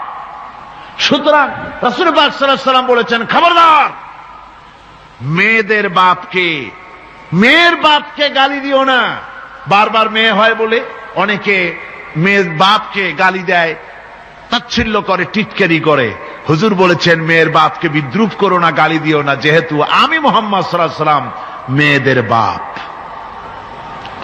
রাসূল পাক সাল্লাল্লাহু আলাইহি ওয়াসাল্লাম বলেছেন, যে ঘরে একটা কন্যা সন্তান জন্মগ্রহণ করে, যে ঘরের ভিতরে একটি কন্যা সন্তান জন্মগ্রহণ করে, ওই ঘরের ভিতরে আল্লাহ রাব্বুল আলামিনের রহমতের ফেরেশতা ঢুকে সালাম দেয় আর বলে, আসসালামু আলাইকুম ইয়া আহলাল বাইত, হে ঘরের মালিকেরা, তোমাদের উপরে আল্লাহর রহমত বর্ষিত হোক। রহমতের ফেরেশতারা ঘরের ভিতরে প্রবেশ করে কন্যা সন্তানটির মাথার উপরে হাত বুলায় আর বলতে থাকে, এই দুর্বল দেহ একটি দুর্বল দেহের ভেতর থেকে বেরিয়ে এসেছে, এই কন্যা সন্তানটিকে যে লালন পালন করবে আল্লাহ রাব্বুল আলামিন তাকে শান্তিতে রাখবেন। রাসূল পাক সাল্লাল্লাহু আলাইহি ওয়াসাল্লামের কাছে একজন এসে বলছে, ইয়া রাসূলুল্লাহ, আমার এক মেয়ে। হুজুর কয়, তোমার এক বেহেশত। আর একজন বলল, হুজুর আমার দুই মেয়ে। কয়, তোমার দুই বেহেশত। এরকম হাদিস আছে নাকি যে একজনে বললো আমার এক ছেলে আর হুজুর বলছেন তোমার এক বেহেশত? আছে এমন? সুতরাং মেয়েকে কি মর্যাদা দিয়েছে ইসলাম। রাসূলুল্লাহ বললেন, যার তিনটি মেয়ে আছে আর ওই তিনটি মেয়েকে আদব শিক্ষা দিয়েছে, তারবিয়াত শিক্ষা দিয়েছে, দ্বীন শিক্ষা দিয়েছে, স্নেহ করে, স্নেহ দিয়ে লালন পালন করেছে, তারপরে সৎ পাত্রস্থ করেছে, ওই মেয়ের লালন পালনকারী মাতা পিতা আর আমি মুহাম্মদ সাল্লাল্লাহু আলাইহি ওয়াসাল্লাম কিয়ামতের দিন একই জান্নাতে পাশাপাশি অবস্থান করব। সুবহানাল্লাহি ওয়া বিহামদিহি।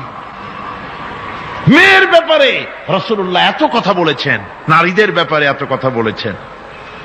হুজুর বলেছেন, তোমরা যখন সফরে যাবে, সফর থেকে আসার সময় আমরা অনেকে হাদিয়া তোহফা নিয়ে আসি, জামা কাপড়, মিষ্টি, চকলেট ইত্যাদি আমরা নিয়ে আসি, আনি না? কি বলেন, আনি না? আল্লাহর নবী বলেছেন, বাইরের থেকে, সফর থেকে, বাজার থেকে হাদিয়া তোহফা ঘরের জন্য জানবে, এনে যখন তোমরা তা দেওয়া শুরু করবে, সর্বপ্রথম মেয়ে থেকে দেওয়া শুরু করবে। মেয়েকে আগে দাও। হুজুর সাল্লাল্লাহু আলাইহি ওয়াসাল্লাম তার কলিজার টুকরা মেয়ে ফাতেমাকে মহব্বত করতেন, এত মহব্বত করতেন, কোন দিকে যাওয়ার আগে সকলের সঙ্গে দেখা করে শেষে দেখা করতেন হযরত ফাতেমার সঙ্গে। আবার সফর থেকে ফিরে এসে সর্বপ্রথম তিনি দেখা করতেন হযরত ফাতেমা রাদিয়াল্লাহু তাআলা আনহার সঙ্গে। একবার হযরত আলী এবং হযরত ফাতেমার মধ্যে মনোমালিন্য হলো, হুজুরের মুখটা মলিন হয়ে গেল, রাসূল পাকের মুখ মলিন হয়ে গেল। হুজুর সাল্লাল্লাহু আলাইহি ওয়াসাল্লাম ঘরের মধ্যে প্রবেশ করলেন, হযরত আলীর ঘরে হযরত ফাতেমা এবং আলীকে এক জায়গায় বসালেন। কিছুক্ষণ পর হুজুর বেরিয়ে এলেন, হুজুরের মুখে হাসি। সাহাবা ইকরাম বললেন, হুজুর একটু আগে আপনার মুখ মলিন দেখেছি, এখন খুব উৎফুল্ল মনে হচ্ছে। হুজুর বলছেন, আমি তাদের মধ্যে মনোমালিন্যটা দূর করে দিয়ে এসেছি। ফাতেমা আমার কলিজার টুকরা, যে ফাতেমাকে ব্যথা দেয় সে আমি মুহাম্মদ সাল্লাল্লাহু আলাইহি ওয়াসাল্লামকে ব্যথা দেয়। রাসূল পাক সাল্লাল্লাহু আলাইহি ওয়াসাল্লাম কন্যাদেরকে এভাবে মর্যাদার কথা বলেছেন। এই কন্যা আস্তে আস্তে যখন বড় হয়ে যায়, যখন বধূ হয়, বধূ হিসেবে তার মর্যাদা ইসলাম কতখানি দিয়েছে, রাসূল পাক সাল্লাল্লাহু আলাইহি ওয়াসাল্লাম কতখানি দিয়েছেন আপনারা লক্ষ্য করেন। হাদিস শরীফ পড়া নাই, জানা নাই বলে আজকে এক শ্রেণীর নারীরা তারা কমিউনিস্টদের খপ্পরে পড়ে, সমাজতন্ত্রের খপ্পরে পড়ে, নাস্তিকদের খপ্পরে পড়ে গোটা মহিলা সমাজকে চেষ্টা করতেছে ইসলাম থেকে দূরে সরাবার জন্য, ঠিক কিনা কও? হযরত আয়েশা বলেছেন, আমি যখন ঘরে কাজ করতেছি, হুজুর বাইরের থেকে এসে দেখেছেন আমার রান্না করতে দেরি আছে, খাবার দাবার এখনো রেডি হয় নাই, হুজুর ক্ষুধার্ত, কিন্তু হুজুর ভুরু কুঞ্চিত করেননি, হুজুর বিরক্ত হননি, হুজুর আমাকে গালমন্দ করেননি, আমার কাছে বসে তিনি আমার রান্নার সহযোগিতা করেছেন। সুবহানাল্লাহি বিহামদিহি, জোরে বলেন সুবহানাল্লাহি বিহামদিহি। ভাইরা আমার, হযরতে আয়েশা সিদ্দিকা রাদিয়াল্লাহু তাআলা আনহা বয়সে কম ছিলেন অন্যদের চাইতে। বিশ্বনবী সমস্ত রাজকার্য, রাষ্ট্রীয় কার্য, নবুয়তের দায়িত্ব পালন করে স্ত্রীর হক আদায় করতে ভুলে যাননি। আধো আধো জ্যোৎস্না প্লাবিত রাত রাসূলুল্লাহ হযরত আয়েশাকে বলছেন, চলো আমরা একটু পায়চারি করে আসি বাইরের থেকে। ঘুরতে ঘুরতে হুজুর বলছেন, দেখো তো ওই যে দূরে দেখা যায় একটা জিনিস, চলো আমরা দৌড় দেই, দেখি কে আগে ওই জায়গায় পৌঁছতে পারে। দুজনে মিলে দৌড় দিলেন। হযরত আয়েশা বললেন, আমি হুজুরকে পেছনে ফেলে দ্রুত গতিতে আমি দৌড়ে লক্ষ্যবস্তুর কাছে চলে গেলাম। হুজুর সাল্লাল্লাহু আলাইহি ওয়াসাল্লাম যখন ধীরে সুস্থে আমার কাছে এলেন, আমি বললাম, দেখছেন আপনি কিন্তু আমার সাথে দৌড়ে পারেন নাই। হযরত আয়েশা বলছেন, এর কিছু কাল পরে আবার একদিন রাসূলুল্লাহ দৌড় প্রতিযোগিতার ব্যবস্থা করলেন, দৌড় দিলাম। হযরত আয়েশা বলছেন, সেই সময়ের তুলনায় আমার শরীর কিছুটা স্থূল এবং ভারী হয়ে গেছে, আমি দৌড়াইয়া পারলাম না, আমি পেছনে পড়ে গেলাম। হুজুর আমার আগে চলে গেলেন লক্ষ্যবস্তুর কাছে। আমি হাঁপাতে হাঁপাতে যখন রাসূলের কাছে চলে গেছি, রাসূল পাক মুস্কি হেসে আমাকে বললেন, আয়েশা, ওই সেই দিনের প্রতিশোধ আজকে নিলাম। সুবহানাল্লাহি বিহামদি, সেদিনের জবাব আজকে দিয়ে দিলাম। স্বামী স্ত্রীর দাম্পত্য জীবনের এই দৃশ্য কতখানি উপভোগ্য, সুবহানাল্লাহি বিহামদিহি। এই জন্য স্বামী স্ত্রীর ভিতরে যে মুহাব্বত, এটা বেহেশতি অবদান, এটা জান্নাতের অবদান, এটা আল্লাহর নিয়ামত। এটা কি ধরে কোন? আল্লাহর নিয়ামত। এই নিয়ামত যে ঘরের মধ্যে আছে সে ঘরটা বেহেশত, সে ঘরটা কি? বেহেশত। আর আপনার ঘরের মধ্যে রেডিও আছে, টিভি আছে, ফ্রিজ আছে, ডিসি আছে, এসি আছে, কত কিছু আছে, কিন্তু স্বামী স্ত্রীর মধ্যে সাপে আর বেজির সম্পর্ক, দাঁড় কুমড়ার সম্পর্ক, এই ঘরটা জাহান্নামের শামিল। আছে না এক পদের স্ত্রী? স্বামীও আছে এরকম এক পদের স্বামী আছে, সমানে পিটায় মেয়ে লোক, পিটাইতেই থাকে। বুঝলে, রাসূলুল্লাহ বলেছেন, খবরদার স্ত্রীদেরকে মেরো না, দাসীদের মতো প্রহার করো না। তাহলে আগামী রাত্রে যখন তার কাছে তুমি যাবে, তখন কি তোমার শরম করবে না? রাসূল পাক সাল্লাল্লাহু আলাইহি ওয়াসাল্লাম নারী পুরুষের সমান অধিকার দিয়েছে। ভালোবাসা এবং মহব্বত থাকতে হবে, একে অপরের উপরে বাজিমাত করার প্রতিযোগিতা থাকা উচিত নয়। স্বামী হয়েছেন বলে তিনি একেবারে নওয়াবজাদা নসরুল্লাহ খান হয়ে যাবে তা না। আবার স্ত্রী স্বামীকে গোলাম হিসাবে ব্যবহার করবে তাও না। ভালোবাসা, শ্রদ্ধা, পারস্পরিক মহব্বত হিসাবে মর্যাদা সমান রাখা হয়েছে। কিন্তু মাঝে মধ্যে দেখা যায়, কিছু অভিযোগ পাওয়া যায়, স্ত্রীরা এমনও করে স্বামীকে একেবারে গোলামদের মতোই রাখে। এই রকমের এক শ্রেণীর আছে। সমান অধিকারের চিন্তা নিয়ে স্বামী নির্যাতনের কোনো প্রশ্নই ওঠে না। রাসূলুল্লাহ আবার মর্যাদা পুরুষের এক ধাপ বাড়ায় দিয়েছেন। আল্লাহর নবী বলেছেন, এই পৃথিবীতে মানুষকে যদি আমি মানুষের সামনে সেজদা করার জন্য যদি অর্ডার করতাম, তাহলে দুনিয়ার সমস্ত নারীদেরকে অর্ডার করতাম তার স্বামীকে সেজদা করার জন্য। মর্যাদা বাড়ানো রয়েছে, কিন্তু অধিকার সমান, সমান অধিকার দেওয়া হয়েছে। ইসলাম নারীর অধিকার দিয়েছে, স্বামী স্ত্রীর মহব্বত এবং ভালোবাসা সৃষ্টি করে দিয়েছেন। এটা আল্লাহর নিয়ামত। আমার বন্ধুগণ, আজকে আমার সমাজে বলা হচ্ছে নারীদেরকে ঠকাইছে ইসলাম। বলে কি দিয়ে ঠকানো হলো? বলে ইসলাম ঠকিয়েছে একটা ছেলে সমান দুইটা মেয়ে। একটা ছেলেতে যা পাবে দুইটা মেয়েতে তাই পায়, এই জন্য মেয়েকে ঠকানো হয়েছে। একথা বলেছেন আমাদের দেশের সুপ্রিম কোর্টের একজন চিফ জাস্টিস। অবসরপ্রাপ্ত, নাম নেব না আমি।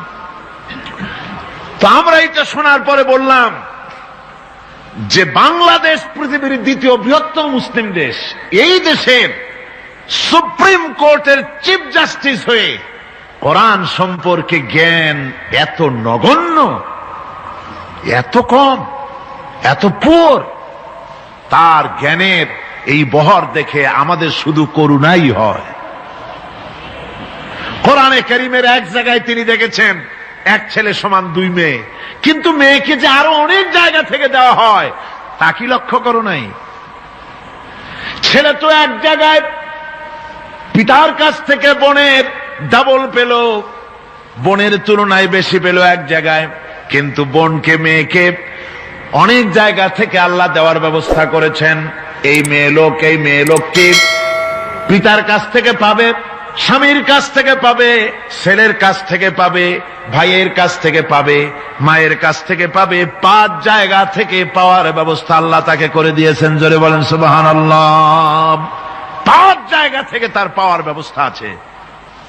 এক জায়গায় একটু ছেলেকে বেশি দিয়েছে, দেখি তার চোখ কাড়া হয়ে গেছে, আল্লাহর উপরে কমেন্ট করতেছে নাউজুবিল্লাহি মিন যালিক।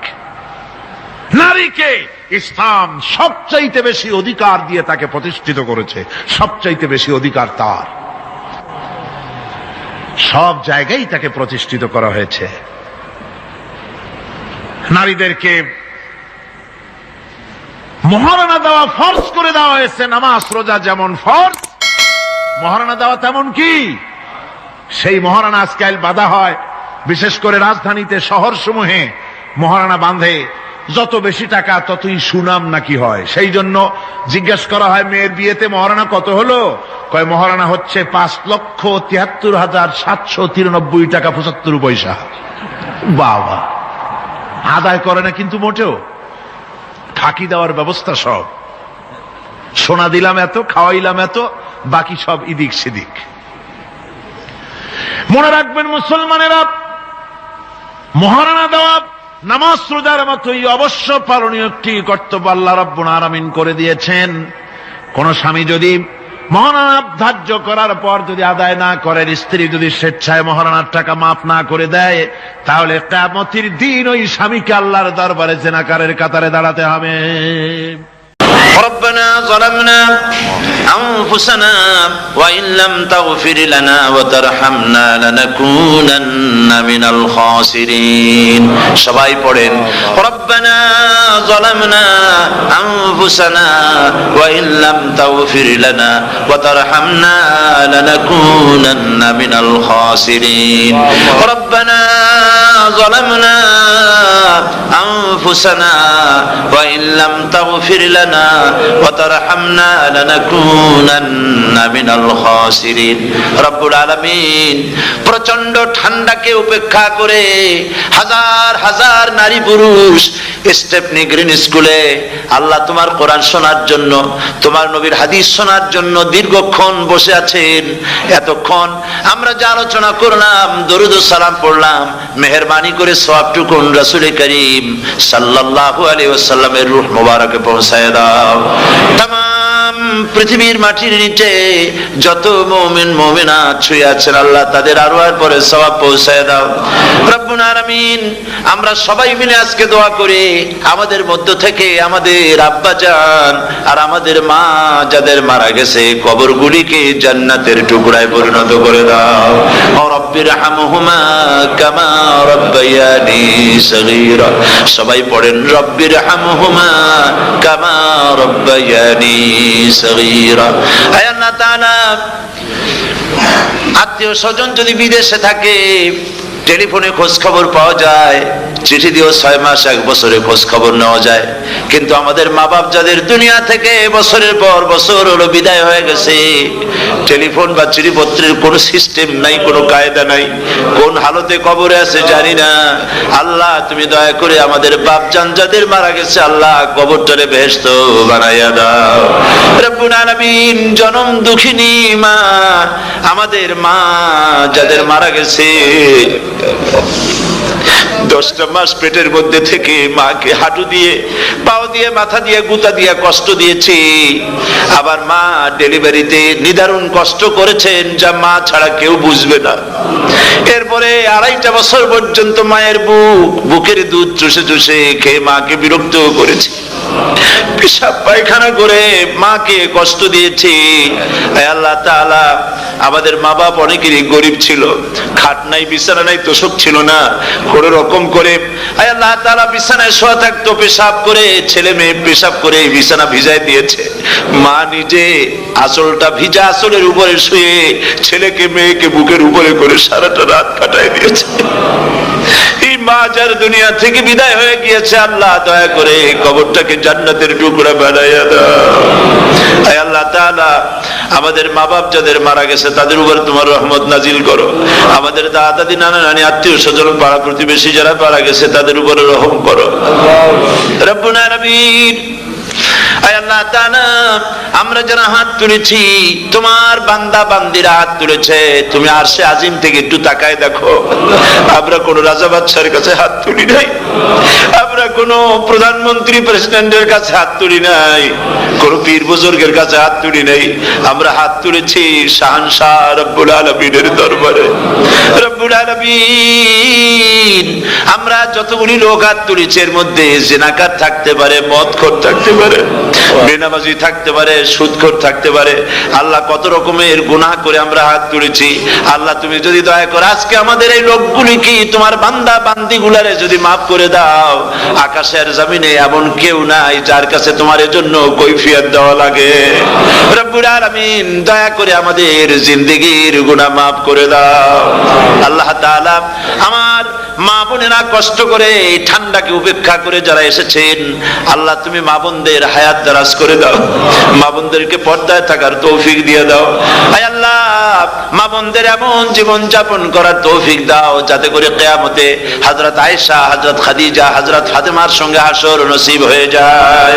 আল্লাহ, যে সমস্ত মা বোনদের বিয়ে হয়েছে, বাচ্চা হয় নাই, আল্লাহ তুমি তাদেরকে নিঃসন্তানীকে বাচ্চা দিয়ে দাও। যাদের মেয়ে বড় হয়েছে, বিয়ে দিতে পারে না, বিয়ের বন্দোবস্ত করে দাও। রব্বুল আলামিন, মা বোনদের যাদের রোগ আছে, ব্যাধি আছে, আল্লাহ দয়া করে সব অসুখ মাফ করে দাও। আল্লাহ, আমরা যারা হাত তুলেছি, ঋণগ্রস্তদের ঋণ পরিশোধের তৌফিক দান করে দাও। আল্লাহ তাআলা, অসুখ বিসুখ যাদের আছে মাফ করে দাও। যারা নাকি হালাল ব্যবসা করে, হালাল ব্যবসা বরকত দিয়ে দাও। হারাম ব্যবসা যারা করে, আল্লাহ মদের ব্যবসা যে হারাম ব্যবসা, তুমি মুসলমানদের মনের মধ্যে জাহান্নামের ভয় দিয়ে দাও। আল্লাহ, মদের ব্যবসার মতো জঘন্য ব্যবসা থেকে মুসলমানদের বাঁচাও। আল্লাহ, আল্লাহ রব্বুল আলামিন, জিনা থেকে বাঁচাও, সুদ থেকে বাঁচাও, ঘুষ থেকে বাঁচাও। এই পবিত্র রমজান মাস আসতেছে, কাদের তুমি মাফ করবে তুমি জানো। আল্লাহ, এই রমজানের বরকত থেকে আমরা যেন মাহরুম না হয়ে যাই। আল্লাহ, তোমার বান্দা বান্দি আমরা যারা হাত তুলেছি, এমন রোজা রাখার তৌফিক দাও যাতে তুমি খুশি হও বাবু। আমাদের কান্দার তৌফিক দাও। সেহরি ভালোভাবে সেহরি করা, তোমাকে খুশি করার জন্য ইফতার করা, তোমার খুশির জন্য রোজা রাখা, তেলাওয়াত করা, সেজদা দেওয়া, নামাজ পড়া, জিকির করা, আল্লাহ তাআলা এগুলি বেশি বেশি করে করার তৌফিক আমাদেরকে দান করে দাও। রব্বুল আলামিন, এই মাহফিলের ভিতরে বহু মানুষ আছে জীবনে কাবা শরীফ চোখে দেখে নাই, জীবনে তোমার হাবিবের রওজা চোখে দেখে নাই। আজকে একটা দোয়া করি তোমার কাছে, আমার মা বোনের আর ভাইরা যারা হাত তুলেছে, আল্লাহ তুমি দয়া করে মেহেরবানি করে জীবনে অন্তত একটা বার কাবা শরীফ চোখে দেখার তৌফিক দিয়ে দিও। রব্বুল আলামিন, বাংলাদেশ থেকে আমাদের হাজার হাজার লাখ লাখ মুসলমান নরনারী বিদেশে চাকরি করার জন্য, ব্যবসা করার জন্য এসেছে। আল্লাহ, চাকরি করতে এসে, ব্যবসা করতে এসে যেন ঈমান নষ্ট কারো না হয়। আল্লাহ, সকলের ঈমান মজবুত রাখার তৌফিক দান করে দাও। আয় আল্লাহ, তোমার কাছে একটা দোয়া করি, জাহান্নামের আগুন 3000 বছর বসে উত্তপ্ত করেছো, জাহান্নামের আগুনে আমরা জ্বলতে পারবো না বাবু। জাহান্নামের আগুন আমাদের জন্য হারাম করে দাও আল্লাহ। আল্লাহুম্মা আজিরনা মিনান নার। সকলে পড়েন আমার সাথে, আল্লাহুম্মা আজিরনা মিনান নার, আল্লাহুম্মা আজিরনা মিনান নার ওয়া আদখিলনাল জান্নাতা মাআল আবরার। আল্লাহ তাআলা, এই মানুষগুলি, এদের সাথে আমার কোনো আত্মীয়তার সম্পর্ক করো। এদের সাথে আমার কোনো রক্তের সম্পর্ক নাই।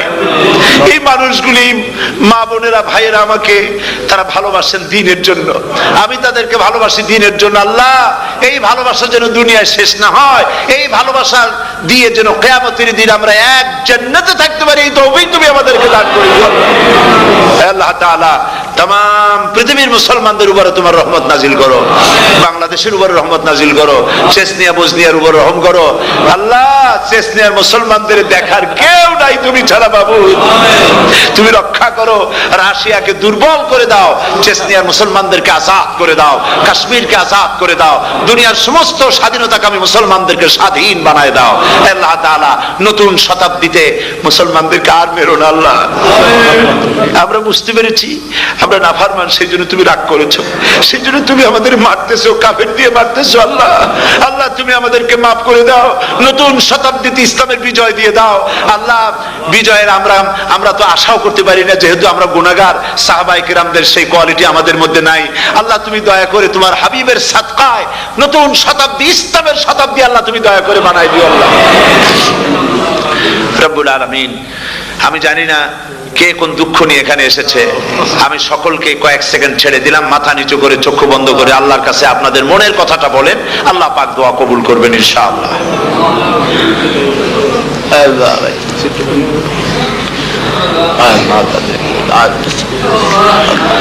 আল্লাহ তাআলা তোমার বান্দারা বান্দিরা মনে মনে যে যা চাইলো আল্লাহ সকলের নেক আশা তুমি পুরা করে দাও।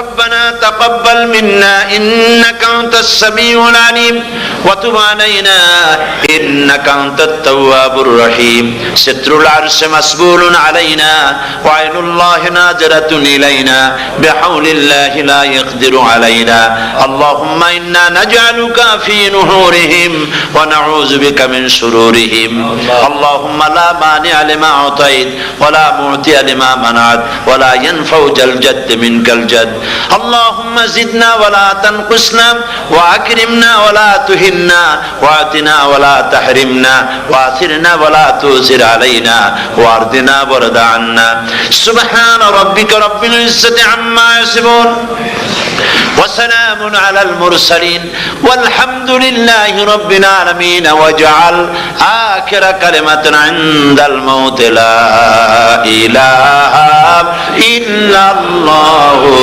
محمد رسول الله السلام عليكم ورحمة الله